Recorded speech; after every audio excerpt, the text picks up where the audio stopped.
protest you. What I've been saying in Yoruba is that the planned nationwide protest is a strategy, new strategy by the Undigbos to destabilize or truncate the democratic governance in this country, simply to vent their spleen on Yoruba nation. But they are not happy as they lost the 2023 presidential elections.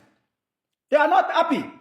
And those who are canvassing for this insurrection, the felons, they are felons canvassing for this insurrection, are either Labour Party members or IPOB, the Igbo stock in that party.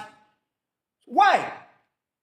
So I want to appeal to the youth and the elders, patriotic citizens of the Federal Republic of Nigeria, to shun that protest. The protest is aimed at truncating the democratic process, and we should not allow that.